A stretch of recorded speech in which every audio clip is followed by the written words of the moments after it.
Well, hi, everybody. I am so excited to really introduce you this amazing brother to you, and actually so I can get to know him even deeper too. So he is Leo. He's an author, engineer, and plant medicine student. We actually met in Cusco, Peru last year when we were in the Pachananda Center. And so welcome, brother. Thank you so much for having me. I'm so excited to see you and to share and see what comes up in this container.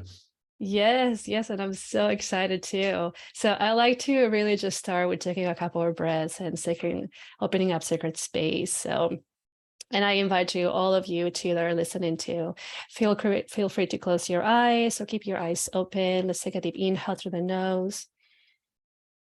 Exhaling through the mouth, letting it go. Deep inhale. Deep exhale. Just being with your own presence just for a bit, really feeling your own energies.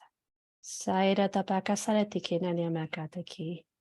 may you all receive what you're meant to receive through this transmission.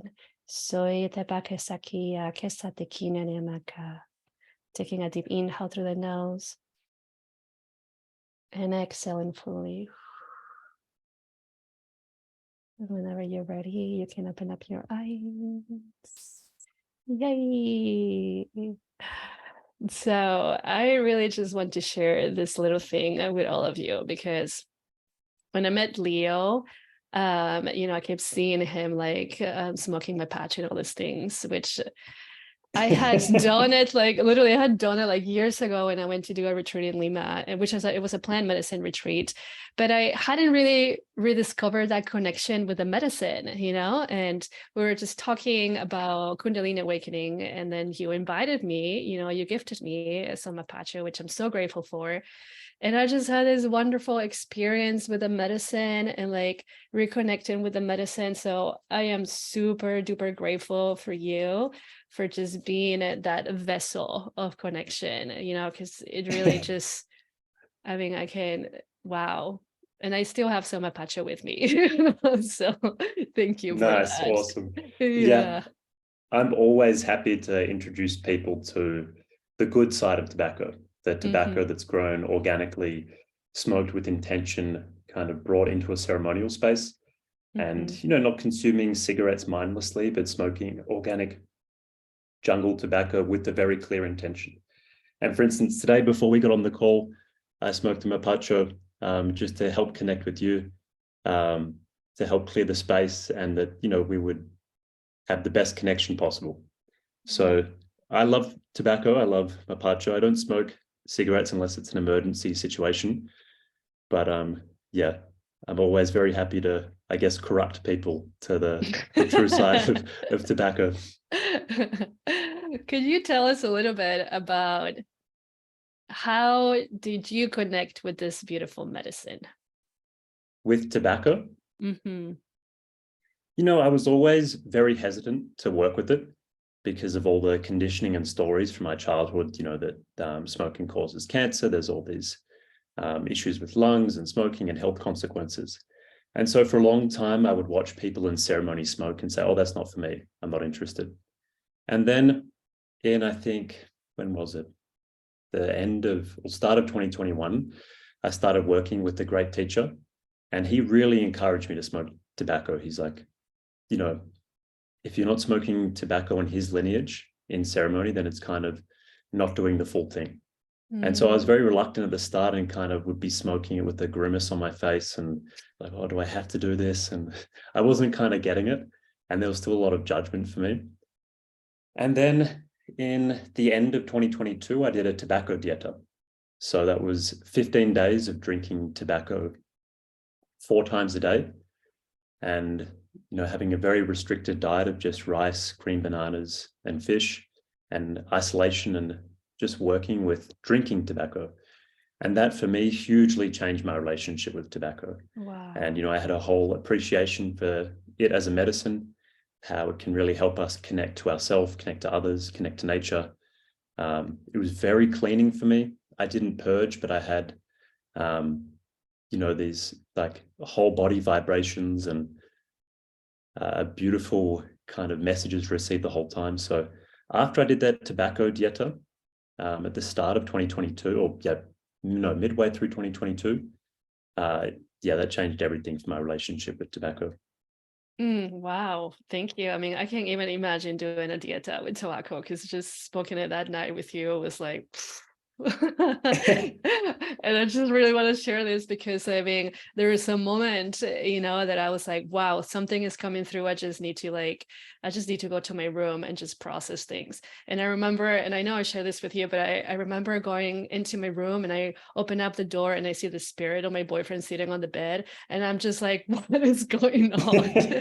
And we just like had this beautiful conversation, so like at that moment we were like kind of like merging back our relationship and coming back into union. So just like seeing him there and just having this wonderful conversation with his spirit, and afterwards just like laying down on the bed vibrating so strongly and connecting so deeply with tobacco, I was like, whoa, teacher, thank you.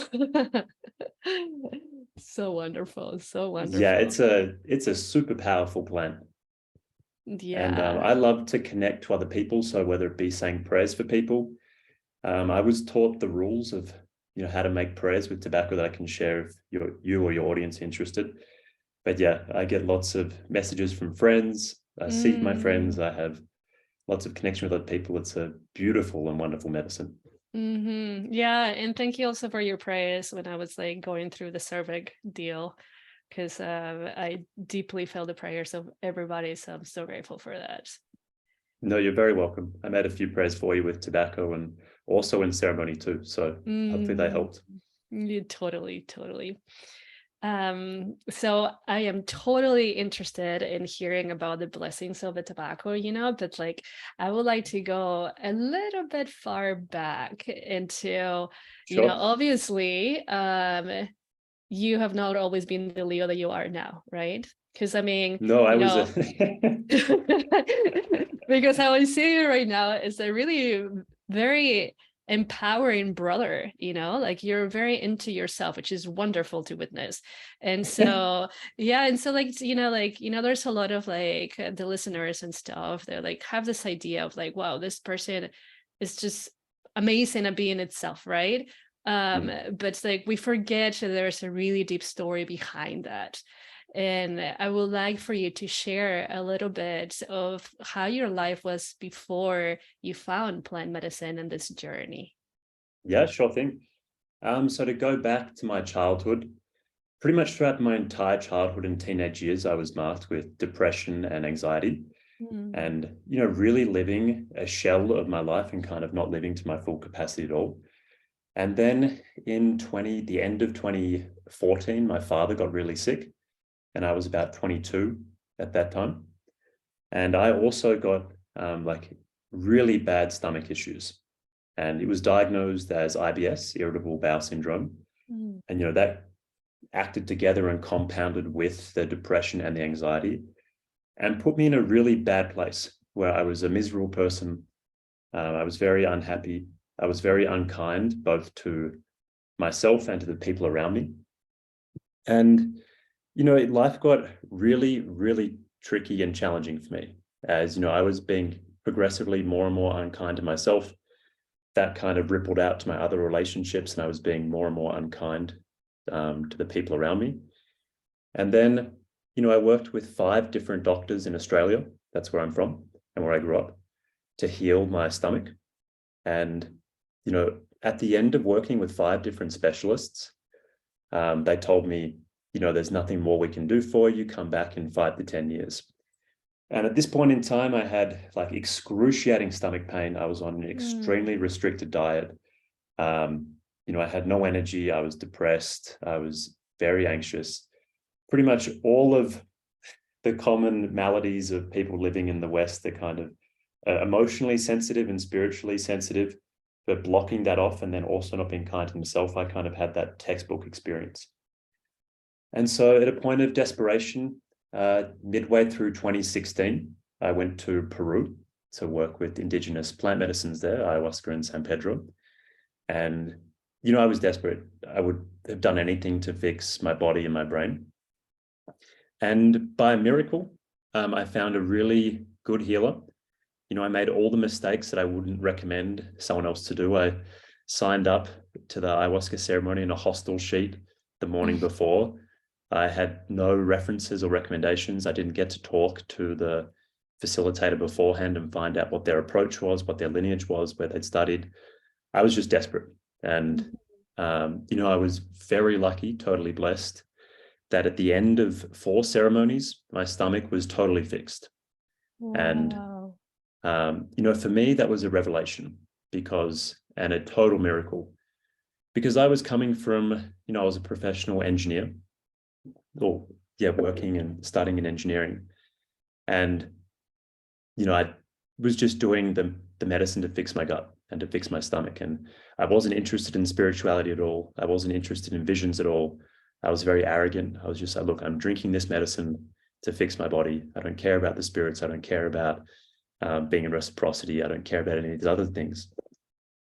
And, I had a big readjustment. I was an atheist before those 4 ceremonies that I had, and came out of it recognizing that my mind had taken a lot of shortcuts, and that in my belief, there definitely is a God. And that was a lot to integrate and process. And then from there, it's been a continual kind of journey. And in every, vacation I got from work, I would come back to Peru and work with different teachers. And then in 2018, I worked with Iboga, which is a West African plant medicine that not many people have heard about. And, my story with Iboga is quite different to a lot of other people's, because the very first time I drank ayahuasca, this message came in. And, I was not open to messages at all. I was not open to kind of things that I couldn't see or understand in a scientific kind of material way. And this message came through in this perfect, clear, feminine voice that she said, I will fix your gut, but your real work and your work to fix your depression will start with Iboga. Whoa. And at this point in time, I thought, like, what the heck? Like, what is talking to me? Is this my imagination? Because one, I'd never heard of Iboga. Like, and people don't believe me when I say this, but I had genuinely never heard of Iboga. And the next morning I was sitting around talking to some friends who'd been in ceremony, and said, have you guys ever heard of this thing called like Ibogi, Ebola, Iboga? And they were like, I think you mean Iboga. It's a West African plant medicine. It's very strong. It's kind of, if ayahuasca is seen as the kind of divine grandmother, Iboga is seen as the stern but yet divine grandfather or father. And, I was very intimidated, but at the same time intrigued.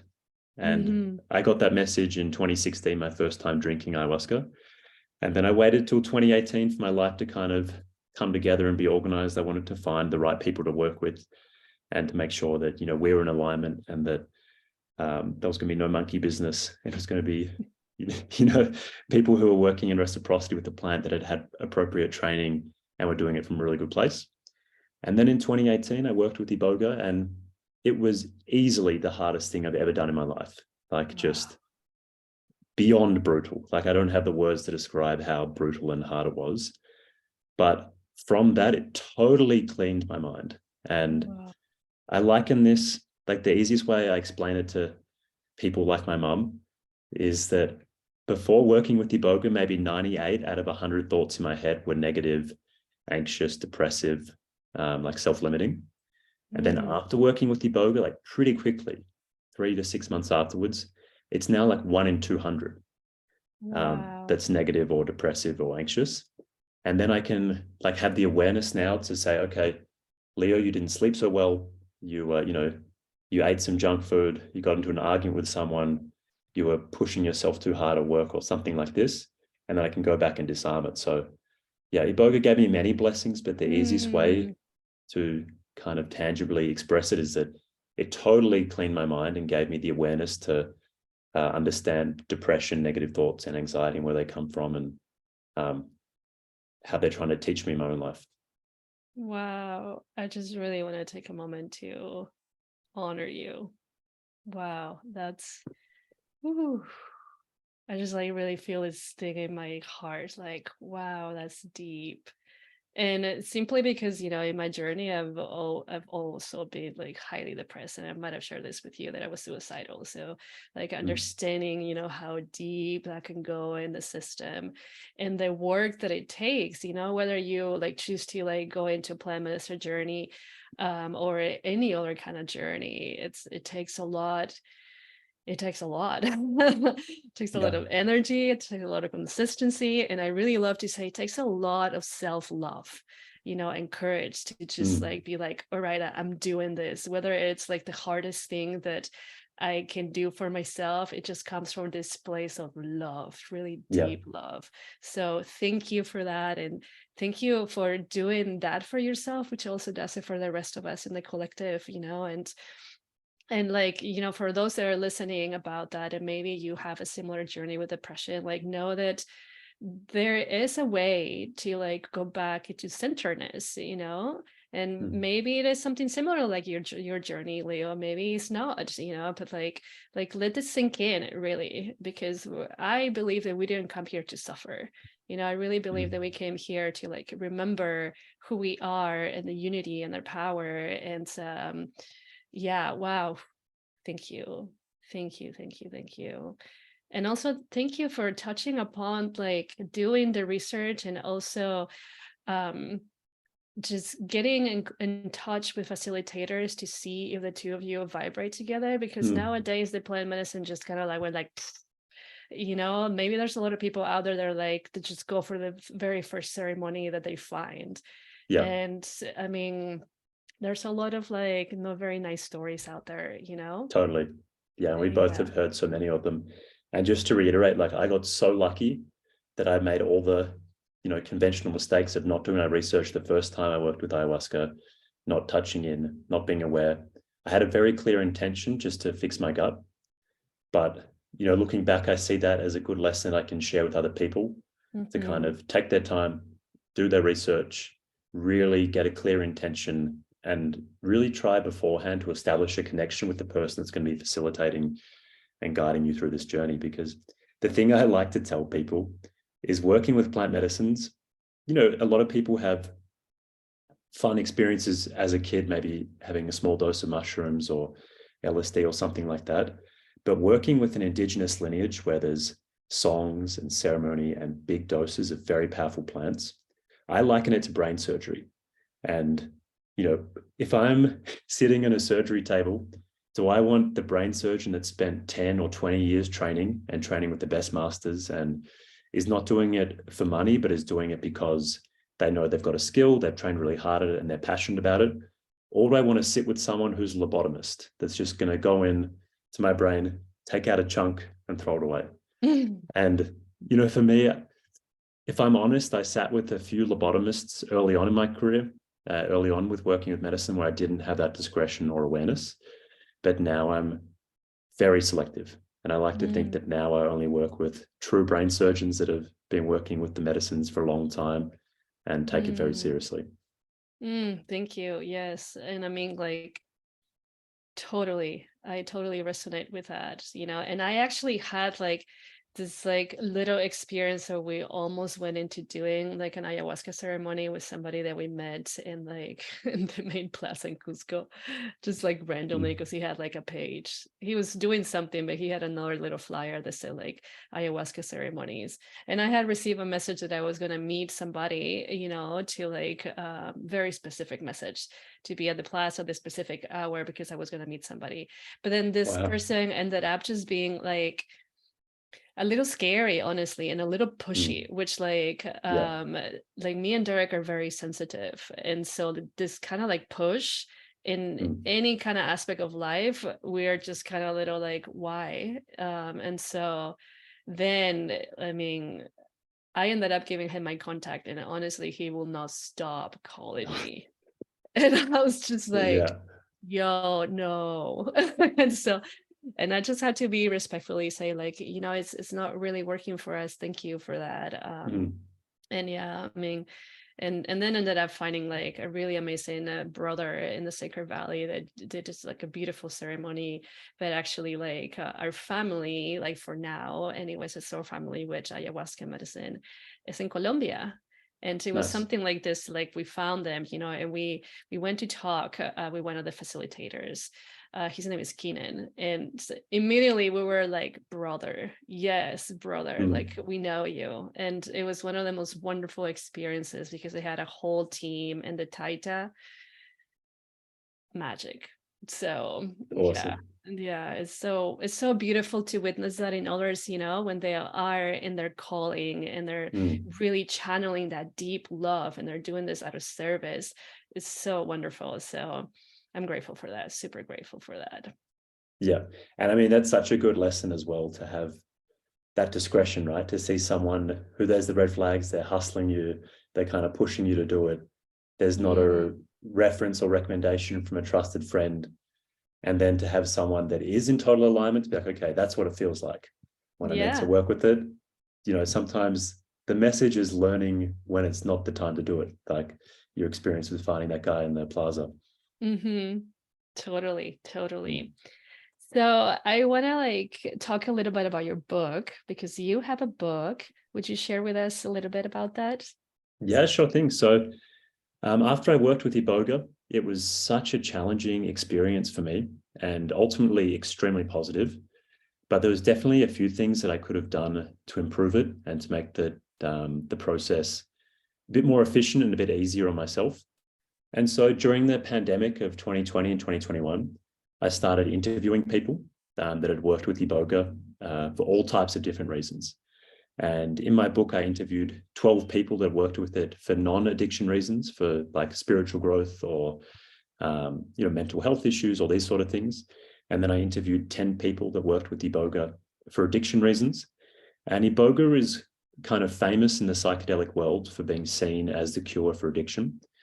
And I interviewed people that worked with it for opiate addictions, methamphetamine, cocaine, alcohol, food addictions, bulimia, and then also heroin as well. And, a lot of them had very profound healing and transformations. There was one person I interviewed out of those 10 that had a relapse and is now not in such a great place, but I decided to include that interview as well to kind of show that, this is not a miracle cure. It can be very useful if treated with respect and reverence, but that, there's no, I don't want to say there's no miracle cure. There's very strong tools that can help us a lot, but ultimately it's us that has to do the work, and we're all on our own journey. And so this book that I wrote is a collection of 22 interviews plus my own experience. And I also have compiled kind of advice in there from the summary of everyone who worked with it. So how to prepare for ceremony, the medical steps to take to make sure it's safe, the essential kind of integration steps as well afterwards, how to find a facilitator, how to kind of find the person who's working with you. And then we discuss the different types of Iboga, the different types of ceremonies, and helping people find what's best for them. And, I did this as a kind of way of giving back to the plant that helped me so much. So 55% of the profits go, or the royalties go towards Iboga conservation, to a Gabonese owned and run charity that just basically invests and then helps run Indigenous based Iboga plantations. Because Iboga is like critically endangered in the wild. So yeah, the intention of the book is just to help people understand Iboga, take away the sensationalism that exists with it, and then to give back to the plant and make sure that people are using it with the right intentions, and they're doing it in a safe way that's going to work for them. And one thing I say all the time to people is, people can get away with doing a big dose of mushrooms by themselves at home, or they can get away with, having a big dose of edibles or something. But Iboga is a plant that I would never recommend to anyone to do without having a facilitator and a master holding the space for you and guiding you through the ceremony. Because, traditionally when Iboga first entered the West, 1 out of 100 people died from taking it. And, that stat is a bit misleading, because people who initially working with it were, generally speaking, long-term opiate addicts, because, the kind of person that would consider taking an unheard of West African plant medicine that tastes like battery acid to cure an addiction is probably someone who's not coming into it from a place of health and strength. And, I interviewed many facilitators that have facilitated ceremony for over 1,000 people that have never had a death. So it can be done very safely, but it can also be very dangerous. So that was another motivation for me, is how to help people work with Iboga safely and find out if it's right for them, if there's other options that are more appropriate, and then just to present the plant in an unbiased way and, the most objective way that I could. Beautiful. Thank you. Wow.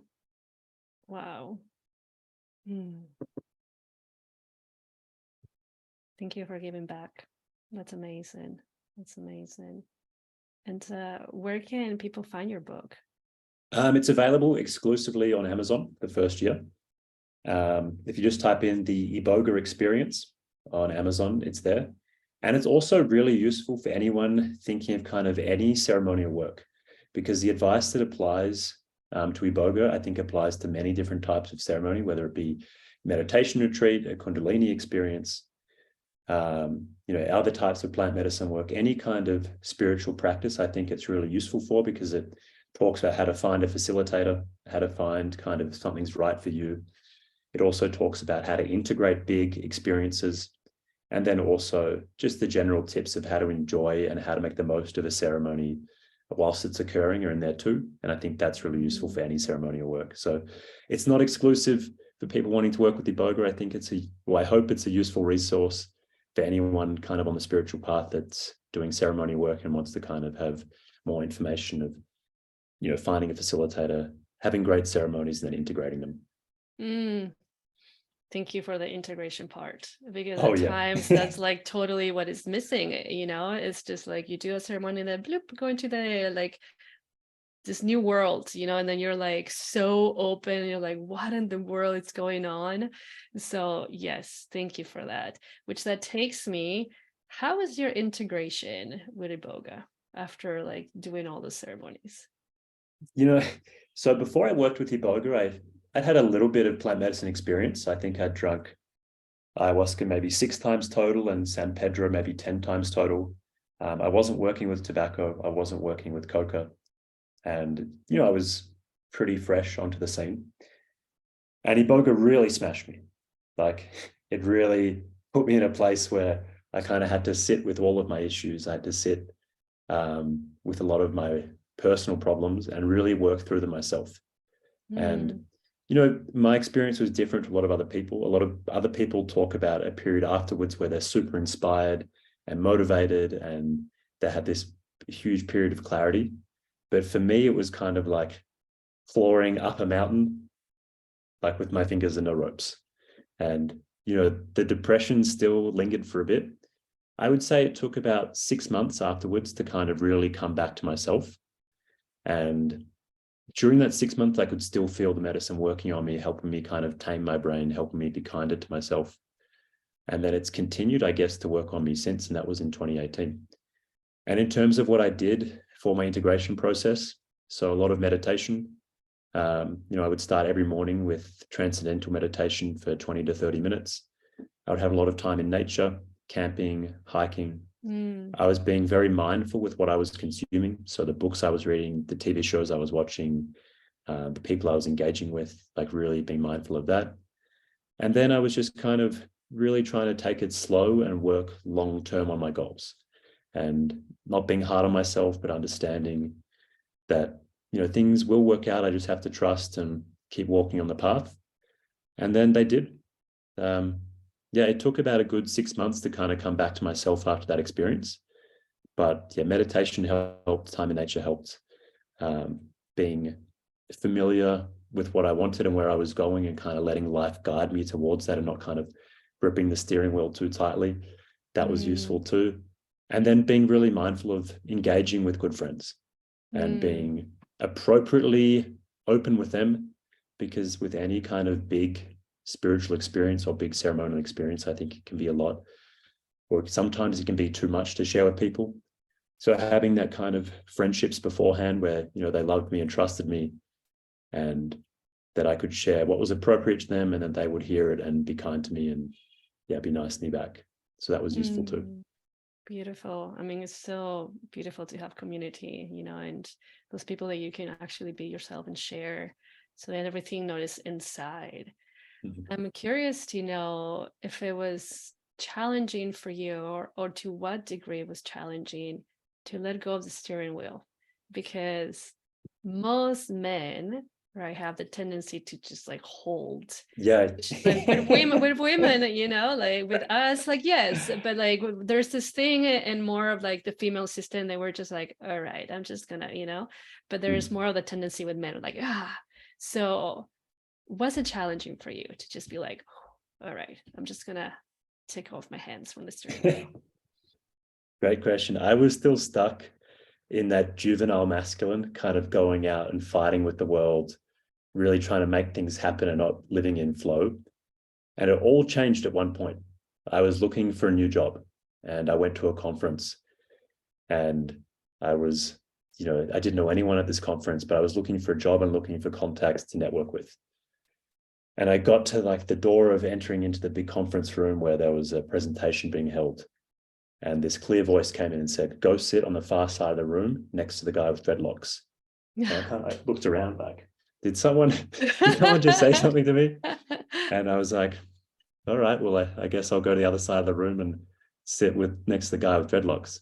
And there was one seat next to this guy who was a few years older than me with dreadlocks. And I sat down next to him and started small talk. And we kept talking and talking, and then eventually he said, "Hey, I'm actually looking to hire someone for my company. Are you interested in joining?"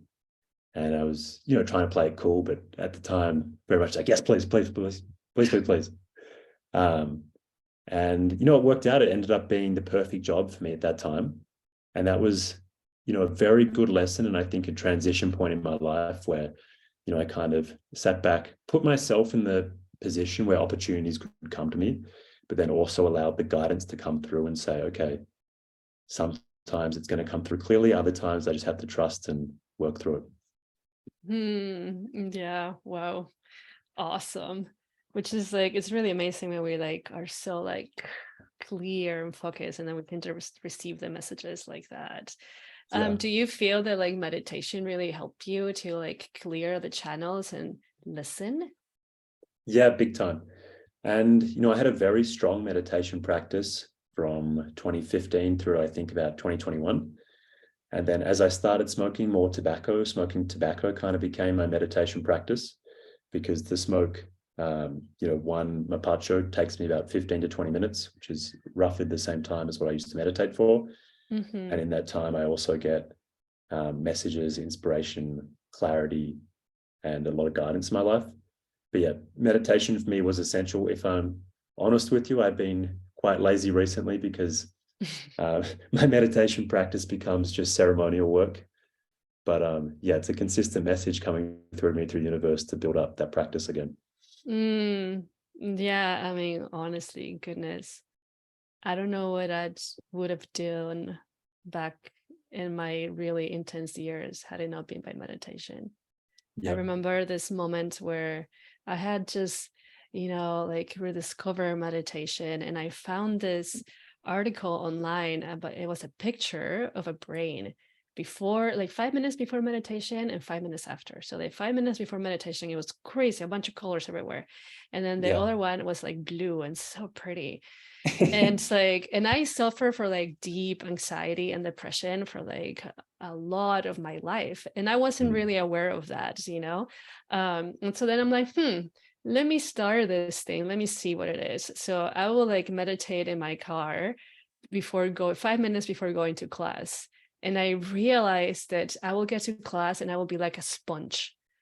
I will just absorb so much like a sponge, and I was like, so in it. It was so cool.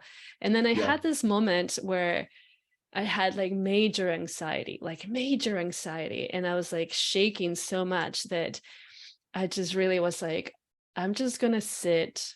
And, like for those of Mm. you that are very familiar, if you have had like really deep anxiety, it's not easy to like stay still. And Mm. so I was just like, I committed myself. I put like this really like relaxing meditation. I sat on my yoga block. I'm not even joking. I was there for 2 hours. The first Wow. hour and a half was hell. Like I was just having all these emotions and then tears, and I was like freaking out, but I was so committed. And I was literally like, I was like, please God, like if you help me here to find that stillness and peace and understanding, like gosh, I commit to this meditation journey, like no joke, you know. And then I just felt this like, and then the last 30 minutes was like amazing. And after that I was like, wow, okay, yes, let's do this. So I've been meditating for, this is the first practice I do in the morning, like consistently since like 2016. Oh, wow. Before that, it was kind of like on and off and kind of like throughout the day, you know, but like I realized that if I don't have that meditation practice in the morning and I do it at night, like I just kind of feel shaky a little. And I'm not in my power, you know, and I'm not talking about like the ego kind of power. I'm just like in my center. And so, and it just like feels so good to like plug into source, you know, be like, hey, what's up? Yeah, I heard a great quote from Jerry Seinfeld about it, that he's like, meditation is like the phone charger for your body and brain. And it's kind Yes. of, so many people, we go through life running at say 20% of our phone battery in our body. And the meditation just lets us get powered back up. And we kind of can relax. We're not kind of so highly strung. And then it kind of just makes flowing and being energized in life a bit easier. Totally. That's totally how it feels like to me too. And I actually have to like, I have to like recalibrate, you know, after I hold space for somebody. And that's what I do. I go back into plugging back to source and be like, thank you. Yeah. Out of interest, what's your meditation practice? Have you spoken about it before on this podcast? What your daily ritual is? No, but I can if you're interested. I'm sure like super interested. Yeah. Yeah. So Kundalini yoga. Yeah. You know, I kind of like go like I feel it out in my being, like what it really needs. Because for maybe like a month or two was really sitting with rapé, and I loved it. Gosh, it was so good. And it felt like so aligned with like my being. And then it went back into like, okay, let's go back into Kundalini yoga. And I think the reason is because it literally changed my life, you know, when I received a message through one of my dear friends in Las Vegas. He was training to do past life regressions. And so I was one of his guinea pigs, you know. So we had this journey thing, and then at the end he asked like my being, like, what do I need to do? And the answer was Kundalini, which it scared the living crap out of me, because my first experience with Kundalini yoga, I like had an out of body experience, and I was like, what in the world? It just happened. But just how life is, maybe a couple months after that, there was the very first teacher training in Las Vegas happening. And I didn't know what it was. It was like, yep, sign me up for this. And but it was, I mean, I have like 4 or 5 yoga teacher trainings, because once I started to like get into that, I was coming out of the depression, and I just really wanted to like, I felt it, you know, there's something there, there's something in me, like, how do I get to tap into that more? And so I was so curious. So I did all like these trainings, and then I got into Kundalini yoga, and it was just like mind blowing. For me, it's like, honestly, like that teacher training was like sitting with medicine, like with really deep, like ayahuasca journeys. Like we will like get super high on breath work. And from there, like this experience would just explode, and I would just cry my eyes out like crazy.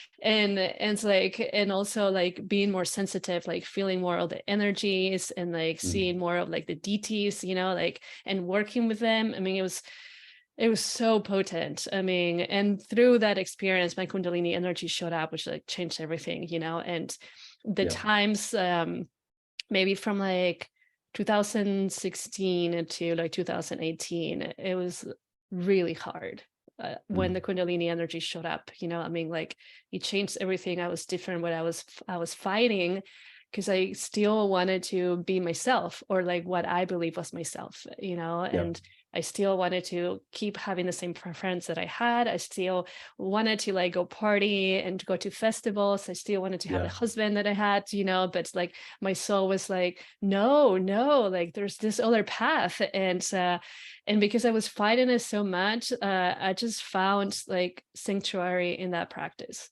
because there was all these things opening up, and I would just honestly drop on my knees in front of my altar, like probably every single day, multiple times a day, just say like, Wow. please show me a presence. Let me feel a presence. That's all I ask. I didn't ask for anything else. Let me feel a Mm. presence so I know that I'm not going insane. And every single time it will happen, and Wow. it was more related to like the masters and the DTs of Kundalini yoga. And so I resonated so deeply, and I know that I've done it so many times before because it just feels like home. Yeah. And so from that on, like it's always been my most of the time has been my meditation practice in the morning. So so what I do now is I'm working on my navel, because I realized my navel was getting a little weak. And so when our navel is weak, like our sense of presence is not really as strong. And then we also like don't trust ourselves as much. And I found myself like going into that. So there's a kriya to strengthen the navel. And then the meditation part, which is chanting, is for the mind. And I'm doing this because Derek's dad has dementia. And this year has been like super hard for the family, of course, for me too, just to witness all just like the decline of him. He's right now in a villa where he's taken care of, but still, he's not the same. And I Yeah. like his dad is such a goofball. Like I love him, so it's really hard to see that. And so there's a specific meditation in Kundalini yoga that helps with like Alzheimer's and dementia, like before it gets into a point where it's the point of no return. Yeah. And which is super simple, honestly. Like I can totally put a link at the bottom of this podcast too, because you just go from thumb index all the way to the pinky, and you say sa da na ma, sa da na ma. Super simple. So the meditation is 11 minutes, and I'm like chanting that. It starts with like voice out loud, and then into whispering, silence, whispering, voice out loud. And like the deepest part of the meditation is that you visualize a light that enters the crown, like in an L shape, and goes into the third eye and exits out.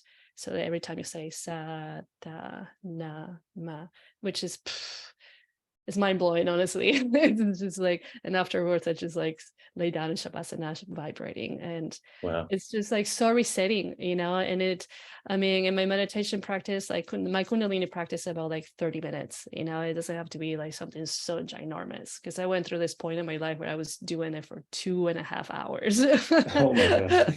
But I was just like, but yeah, it was cool. But then I realized, like I don't need to do it like if I want to do it, yes, but like I don't need to do like 2.5 hours. I can do 30 minutes. You can do 5 minutes, honestly. So yeah, that's my practice, and I love it. It's so good. And Sue's our puppy, he's always by me. He's chilling there. He loves the energy, and yeah, it's cool. Yeah. I have a technical question. So I heard something about Kundalini yoga, and it kind of struck me as not being true, but it was kind of, that salacious gossip that people talk about. And they're saying that during someone's Kundalini awakening, like when the energy comes to them, often there's a lot of kind of like psychic or shamanic attacks from other entities or aliens.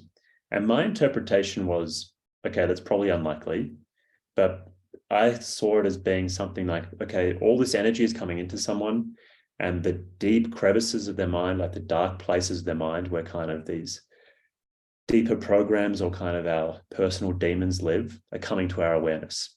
And what might feel like a psychic attack or something is really kind of a release or a purging of kind of our inner demons and our deeper, darker places. Have you heard anything like that, or is that close to being accurate, or is it totally off? I haven't heard from like my clients, but I can tell you about my experience. Yeah. I've seen, and this was literally in 2016. I've seen like this kind of entities, like evil looking entities that like came straight into my face. And it was like I was just chilling, Yeah. in our couch, and I just started to feel this really intense energy. And when I close my eyes and I tap into the field, and I can see what's present. And I saw this energy like coming straight into my face, and is literally, it did not look very pretty at all. And it looked scary. It was just like, like, you know, like trying to scare me out. And I realized that it had been in our home. But I was in that place of like, you cannot harm me if I don't give you permission, you know, and then I can also expel you out of my home. So with love, I just moved it out and like, and just like, let it be. So that has been like one experience. Then I've seen like my being just carrying a lot of, for lack of better words, demons in me, you know, just kind of like in my shoulders, like almost like they were hugging me, right? But I do believe that that was like, at least in my experience, it felt like it was the really deep shadows of me that I was not loving. And they were just kind of like attacking me, quote unquote, attacking me, because they needed to be loved and they wanted to be accepted and they wanted to like, be in union with me.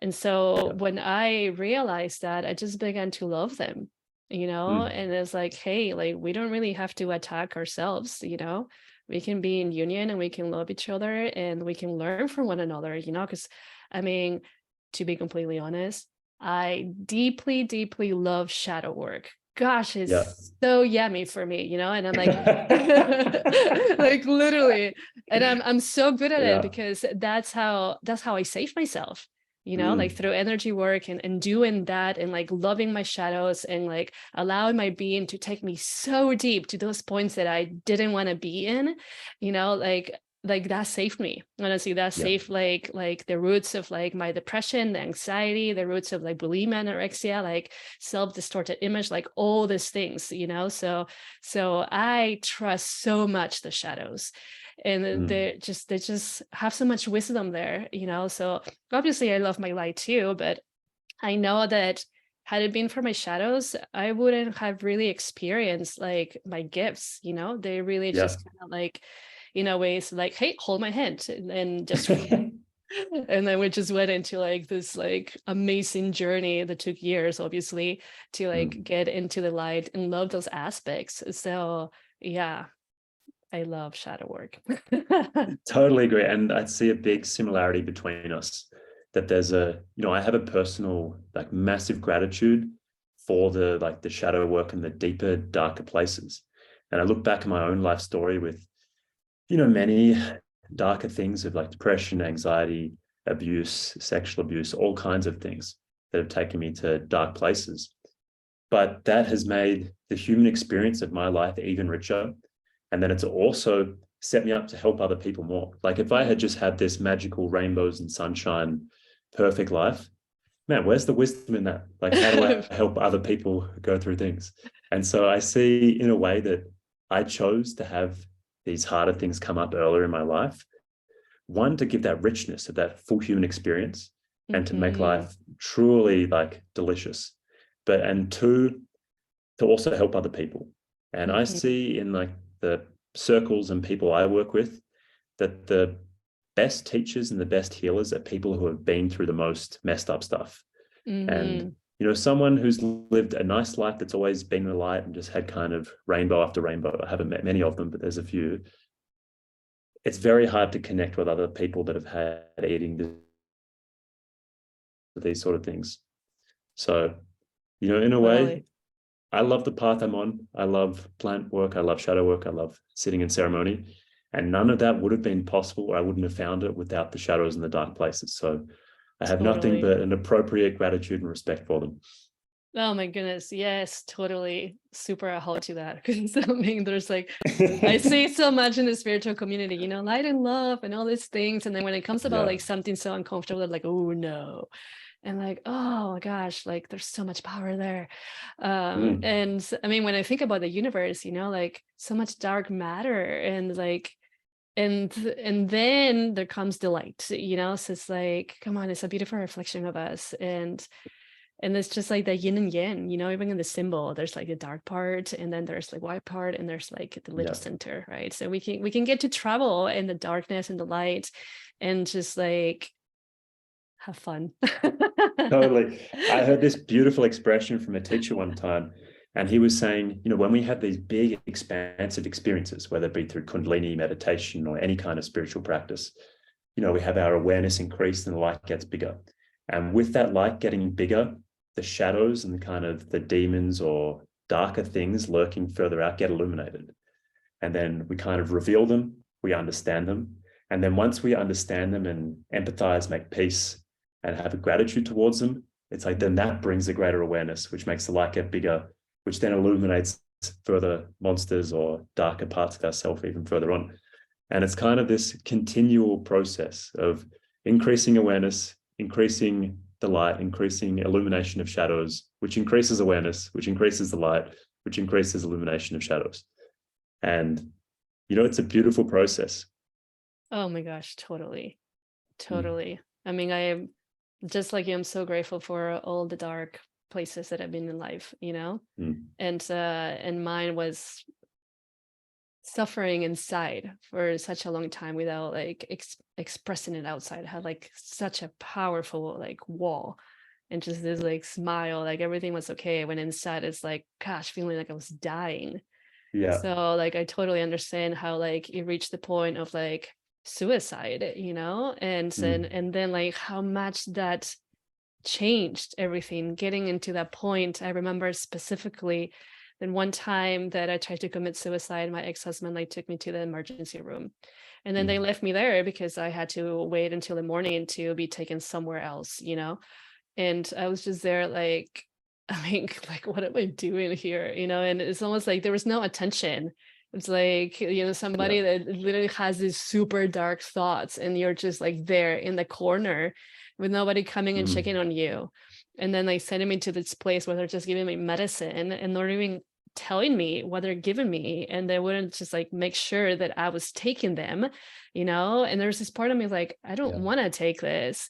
And I remember just like seeing everybody else there just like zombies. And that was like a little kind of like awakening, because I had to completely lie out of that place, because I still wanted to commit suicide. I was still highly depressed. But like the doctor was like, do you realize that you did something wrong? And even though I didn't, I said yes, because I was like, I don't want to be here. But what changed one time was that in that place where I just like felt so low, and I was just like, goodness, literally like, fuck this place, like then there's this question that came in, it really said like, there's gotta be something else in life than suffering. It's almost like somebody just like whispered that to me. And then I was like, what? I was like, yeah, right. There's gotta be something else in suffering. And that just like became this like wonderful journey of like, what else is there? And then I just committed. I mean, I still had those like awful thoughts, I had to make little bracelets to like keep them and see them every single time. And then I committed to exercise 1 hour a day. From that, it just evolved into like becoming a fitness teacher, into a yoga teacher. And I was so hungry, I was so hungry to get to know myself and to really experience like something else besides suffering, So I remember like growing up, I had 2 times where I felt peace in my life. And then I was like, hey, I don't think I'm supposed to feel that right now. And then I will go back into suffering, so then that's like literally, how funny is that? And so it was just like this journey. It was just like, it became first about me. Then I realized it was bigger than me. I was doing it also for my family. And then I realized it was even bigger than that. I was doing it for all of us. And then it was just like, what a beautiful journey that I get to do this for all of us. And even for the people that will never meet me in person, it's just like, dang, that's so like, yeah, totally. And the thing that I'm reminded of, thank you for sharing, is that there's no breakthroughs without breakdowns, and no breakdowns without breakthroughs. And, it's been a big lesson of me recently as I move, out of kind of personal healing into more of a facilitating role in ceremonies, is I see a lot of people, they can have positive experiences and they can have, some inspiration or some guidance in their life. But the true healing and the true like massive transformation I see it regularly happening when people hit rock bottom. And when someone hasn't hit rock bottom yet, it's nice to be friendly to them. It's nice to kind of be supportive, but also to see that, you know, I look at my own journey and I'm at where I'm at now because I went through rock bottom. And, you know, if I'd kind of been saved from hitting rock bottom, or if I'd kind of been protected from hitting rock bottom, then I wouldn't be where I'm at now.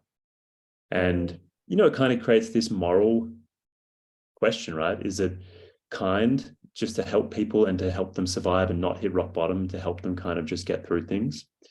Or is it in some way kind of much kinder in a long-term perspective to be there, be supporting someone, not help them avoid themselves, but to hold a mirror to them and help them hit rock bottom sooner and safely, and when they still have people around them that love them and can help them, rather than kind of dragging out rock bottom over 40 years and then they have no one around them that loves them or that can support them. And, you know, it's a personal question I'm kind of going through now that, you know, I see a lot of this spiritual work is very useful, even if it's just someone kind of wanting to understand themselves. But the huge transformations I see are from people at or right near rock bottom. Yeah. And honestly, I have many clients that have come to me just when they hit that spot, you know? And then from there, they were so open because they're so willing. There's like anything, you know, and I could throw any crazy things at them and they're like, yes. And then I will see them.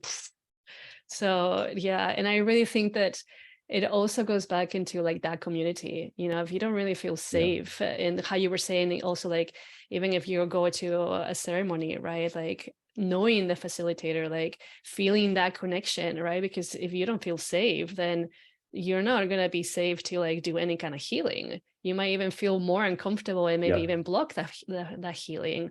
So it's so important to have that community aspect, like to have like all those friends that can support you, that can talk to you, and just like even a teacher, you know? Definitely. And I think one thing that you said that really helped things click for me is, in my experience, people need to get to a point where they say, oh, anything but this, or kind of like, fuck all this, or kind of just let me let go of all this. And that often comes at rock bottom. And that kind of seems, maybe someone can kind of engineer it, that they can get to a point where they say, okay, I'll try anything else without having to hit rock bottom. But rock bottom seems to be a pretty effective way of getting to that point where someone says, okay, I'm really willing and open to trying something new, to letting go of what's not serving me, and to really just try anything but this current way I'm living. Yeah, so powerful. So powerful.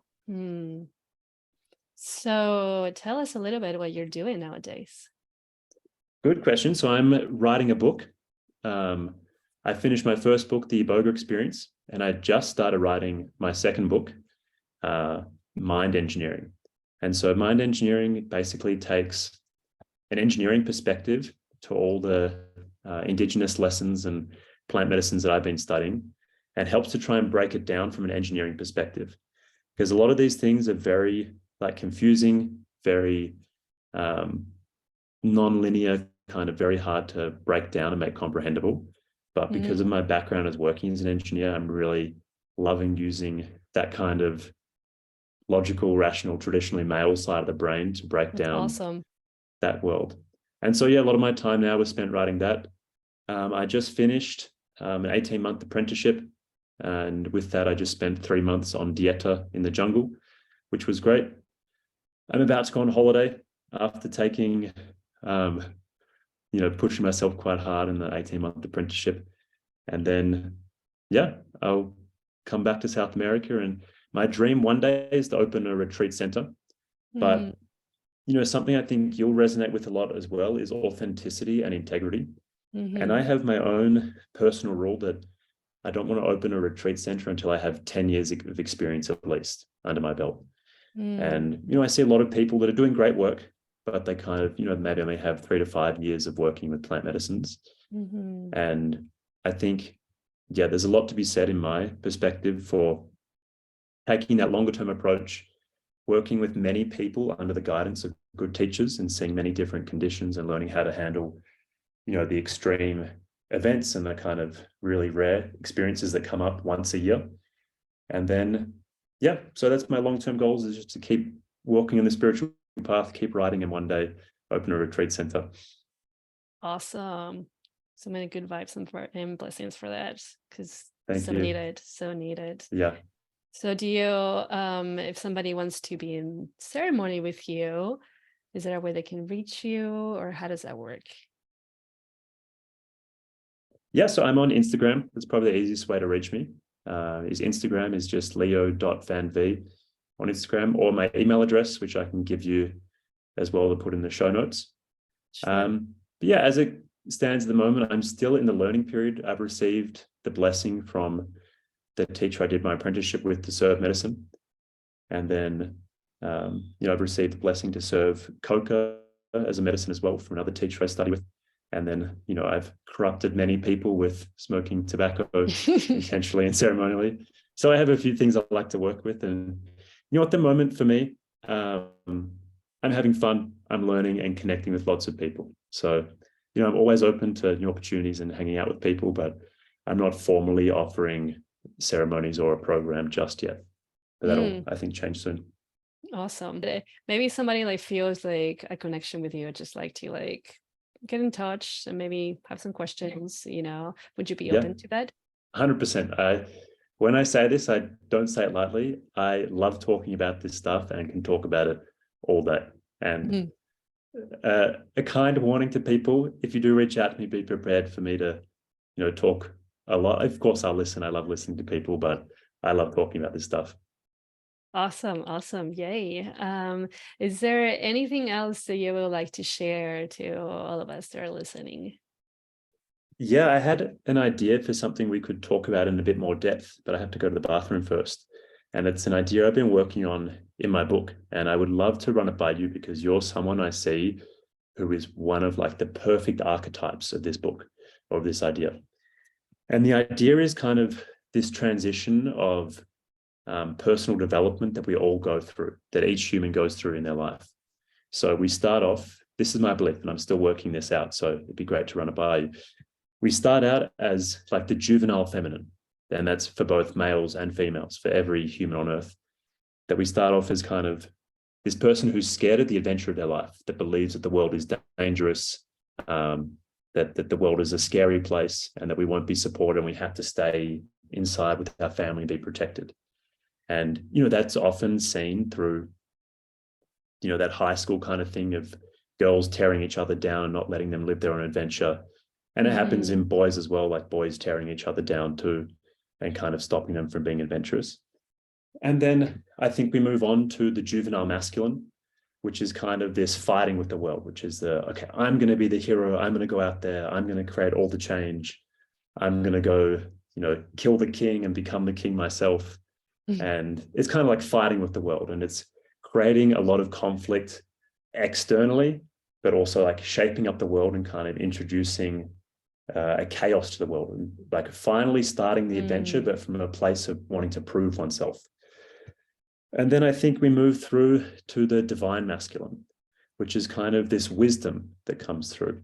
And the divine masculine, I don't see it as being localized as just for men, but for all humans, like women as well, I think have the opportunity to embody the divine masculine. And I summarize the divine masculine as being this beautiful wisdom of knowing when to fight with the world, when to relax, when to live in flow, and just being guided by the broader patterns and saying, okay, I have to protect my family, I have to protect the world around me, I have to protect my community, but also knowing when it's time to like relax and not do anything and let life guide them. And it's that wisdom that comes from making mistakes as the juvenile masculine, the kind of person who was out fighting with the world, who then understands how the world is flowing. And then what this is all about is getting to the divine feminine. So once there's kind of that protection and we feel safe and we understand the patterns of the world, we understand the patterns of people, and we kind of have that intuition and wisdom of how to live our life peacefully and gracefully and flow, then when it's like a protected, safe space internally and externally, the divine feminine comes through. And for me, the divine feminine is what it's all about. That's like the pure creation. It's the pure love. It's kind of this, just all of the high, sweet notes of what it is to be human. And you know, it's, with that comes a lot of power as well, as the protective mother, the mother who kind of can embody the divine masculine and, you know, squash things out when they're getting wrong or when things are going sideways, but also can just give unconditional love and bring new souls and new creative projects into this world. And the final step is the divine union of kind of having all of those four archetypes all in alignment and knowing when it's time to tune into each one.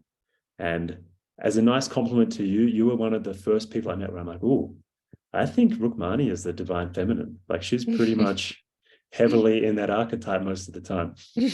Thank you. That sounds like an amazing conversation, and I'm just like, yes. Hopefully it made sense. Hopefully I'm not going crazy with too many plants in my body. No, it totally does make sense, and like I resonate a lot with like many things that you share about like the archetypes and how you see them and feel them. So totally, I think that will be like an amazing another episode. Yeah, we can go into it in depth another time. But I'll just clarify quickly that I think that's a journey for every human to go through. And it's not that, you know, women can only be the divine feminine or men can only be the divine masculine, but all humans have the opportunity to be all of the archetypes. And that's our like evolutionary journey of really stepping into our complete power, is going through that stage. Totally. And such a wonderful journey. Goodness. It's full of yummy things. And not so yummy things, but they're still yummy. Totally. Yeah.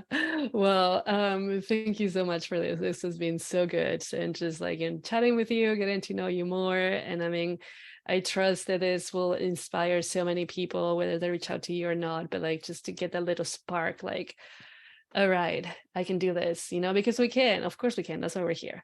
And so I'm so grateful. Thank you for sharing your journey. Thank you for sharing your wisdom, all your medicine. And yeah, I look forward to connecting more and going more into like different conversations for sure. Yeah, thank you so much. It's always so magical and so nice to connect with you. You have such a beautiful presence. And yeah, I've always loved hanging out with you and learning from you and sharing knowledge and just connecting. So thank you for having me, and super excited for another chance to talk in the future.